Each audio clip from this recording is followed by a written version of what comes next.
Diskusi mengenai implementasi strategi semakin populer dalam satu dasawarsa terakhir, sejalan meluasnya kesadaran bahwa implementasi strategi jauh lebih penting daripada formulasi strategi. Hal ini diperkuat oleh munculnya kesadaran manajemen puncak, praktisi, dan peneliti bahwa organisasi semakin mudah memformulasikan strategi, tetapi pada saat yang bersamaan masih mengalami kesulitan besar untuk memastikan strategi menjadi nyata. Mengapa ini terjadi? Literatur kita selama ini telah memberi penekanan yang berlebihan pada pentingnya memformulasi strategi. Pada saat yang bersamaan, kurang memberi perhatian pada permasalahan implementasi strategi. Kenyataannya, tidak ada satupun konsep manajemen yang dapat dianggap sebagai metode yang paling berhasil dalam meningkatkan kinerja organisasi. Tidak masalah apapun pilihan strategi organisasi. Yang jauh lebih penting adalah efektivitas implementasi strateginya.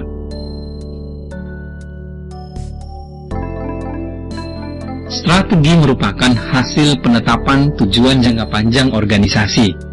Strategi merupakan pilihan tindakan serta alokasi sumber daya dalam rangka mencapai tujuan strategik organisasi. Oleh karena itu, implementasi strategi merupakan proses penerjemahan strategi menjadi inisiatif organisasional melalui desain struktur organisasi, perencanaan sumber daya, dan pengelolaan perubahan strategik dalam organisasi. Organisasi umumnya meningkatkan kesuksesan melalui 3 langkah manajemen strategik, yakni strategic analysis, strategic development, dan strategic implementation. Model manajemen strategik mutakhir mengedepankan keterhubungan antara pengukuran kinerja dan pengembangan strategi, penurunan strategi, serta kontrol strategi sebagai satu kesatuan model yang dinamis. Permasalahannya, selama ini telah terjadi kesenjangan akibat literatur dalam 4 dasawarsa terakhir menunjukkan pendekatan yang sangat bervariasi terhadap topik implementasi strategi. Setelah melakukan research dalam rangka menstrukturkan hasil-hasil studi dalam 4 dasawarsa terakhir, saya kemudian menyusun bahwa terdapat 3 kategori pendekatan utama studi implementasi strategi. Pendekatan yang pertama berusaha untuk memberikan daftar dan mendeskripsikan faktor-faktor implementasi strategi. Pendekatan ini digunakan oleh Peters and Watersman, Rhodes, Swigert, Morrison, dan lain-lain, di mana kelebihan pendekatan ini adalah memperjelas faktor yang harus kita perhatikan untuk mensukseskan implementasi strategi.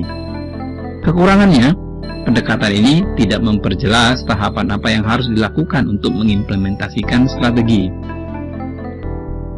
Pendekatan kedua berusaha untuk menunjukkan model tahapan apa saja langkah-langkah proses implementasi strategi yang baik.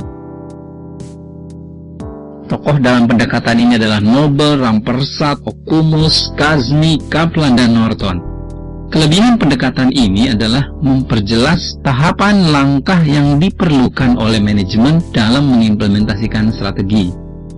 Kekurangannya tentu saja, strategi bisa gagal meskipun langkahnya benar, akibat kurangnya dukungan faktor-faktor pendukung implementasi strategi. Kekurangan pendekatan yang lain adalah tidak banyak membahas faktor-faktor pendukung implementasi strategi apa saja yang mempengaruhi kualitas pelaksanaan setiap tahapan implementasi strategi. Pendekatan ketiga dalam studi implementasi strategi menekankan pada deskripsi mengenai apa saja problem yang menghambat implementasi strategi. Penelitian yang dilakukan oleh Alexander, Al-Ghamdi, Shah Khalali berusaha untuk memperkuat pendekatan ini. Kekuatan pendekatan ini adalah menjelaskan kepada kita masalah apa saja yang bisa menghambat kesuksesan implementasi strategi di organisasi kita, kemudian bagaimana mengatasinya. Kekurangannya, pendekatan ini tidak begitu memperjelas apa saja pedoman langkah tahapan implementasi strategi yang perlu kita lakukan. Disertasi model implementasi strategi sebagai determinan kinerja sesungguhnya merupakan usaha untuk menggabungkan topik mengenai kerangka kerja tahapan implementasi strategi, faktor-faktor kapabilitas organisasi pendukung implementasi strategi, dan problem penghambat implementasi strategi dalam satu penelitian. Dari sudut pandang ini, maka 7 langkah transformasi manajemen kinerja sesungguhnya merupakan sebuah model implementasi strategi yang terdiri dari 7 tahapan penting sebagai berikut. Pertama, pentingnya menemukan kembali misi dan visi yang membakar semangat. Tahapan kedua, kita perlu mengidentifikasi indikator kinerja level organisasi.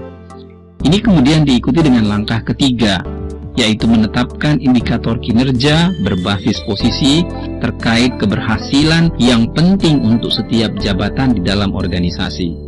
Langkah keempat diikuti dengan memperjelas deskripsi indikator keberhasilan kinerja tersebut dengan target yang menantang.